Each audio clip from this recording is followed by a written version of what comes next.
Merci chers téléspectateurs de nous suivre sur Walf TV. Nous sommes toujours ici au Burkina Faso, à Ouaga plus précisément, pour vous présenter toujours des infos relatives à la 28e édition du FESPACO. Et voilà les programmes qui se poursuivent toujours avec des compétitions et autres. Et aujourd'hui, il y a eu l'ouverture du MICA, donc avec des expositions dans les stands au siège du FESPACO. Nous allons suivre à ce propos la gérante du stand au Sénégal qui s'appelle Nefatou Camara. Elle va revenir sur les différentes projections de films qui seront présentés par les Sénégalais suivants. Le Sénégal est revenu en force avec 12 films en compétition, 10 en compétition officielle pour les talons de Yenenga surtout, 2 en perspective et en section panorama parallèle. On a deux films aussi en compétition.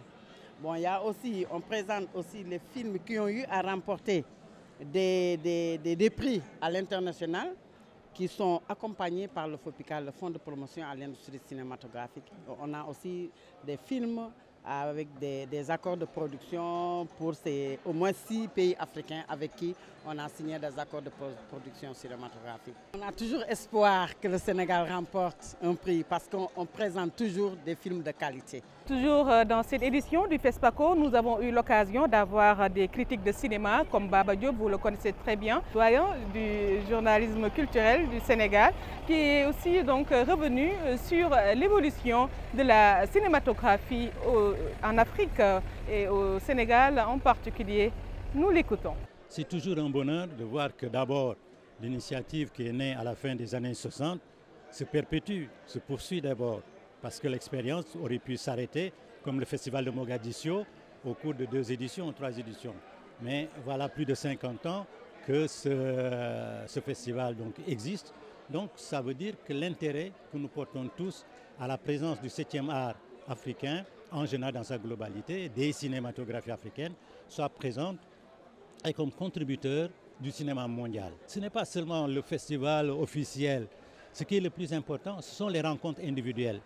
Vous voyez un film, vous approchez le réalisateur, s'il y a une délégation sénégalaise, on a vu le film, on passe parfois du temps à discuter entre nous de quel type de cinéma, au regard des autres cinématographiques qui ont proposé aussi leurs films. Il ne faut pas négliger quand même ces rencontres individuelles qu'on n'aurait pas pu avoir à Dakar. Parce qu'à Dakar, tout le monde est dans son business, tout le monde est préoccupé par autre chose. Alors que là, nous avons une semaine pour nous asseoir, pour discuter, aussi bien de nos cinématographies, aussi bien avec les jeunes réalisateurs, aussi bien aussi de la cinématographie des autres pays.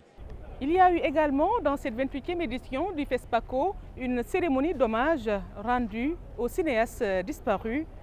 Nous allons suivre les réactions des personnes qui étaient présentes dans cette cérémonie. Nous avons là, ce que nous amenons ici, ce sont des documents relatifs, bien sûr, à notre domaine. Relatifs à la danse, des documents relatifs à la musique, des documents relatifs donc au théâtre, à l'audiovisuel et au cinéma. Donc ce que nous avons là, c'est un ensemble, c'est un tout, c'est une mine d'or mise à la disposition donc, des praticiens de la culture, mise à la disposition des universitaires, mise à la disposition des étudiants, mise à la disposition de tous les grands artistes du domaine et qui voudraient faire des recherches donc, liées aux arts vivants. Donc l'ensemble de ces documents que vous avez là parle donc des arts vivants, rien que des arts vivants en Afrique. Voilà, ainsi prend fin ce journal du FESPACO. Nous vous donnons rendez-vous, Inch'Allah, prochainement pour d'autres infos relatives à cet événement. Toujours, donc, nous vous ferons découvrir des projections de films et autres. Il y aura également des défilés de mode. D'accoutrements sénégalais. Il y aura beaucoup de choses qu'on va vous présenter et nous y reviendrons plus amplement. Un grand merci du côté de la caméra à Pape Goragay. Un grand merci également à vous, chers téléspectateurs. On se donne rendez-vous, Inch'Allah, pour d'autres infos inhérentes. FESPACO, portez-vous bien.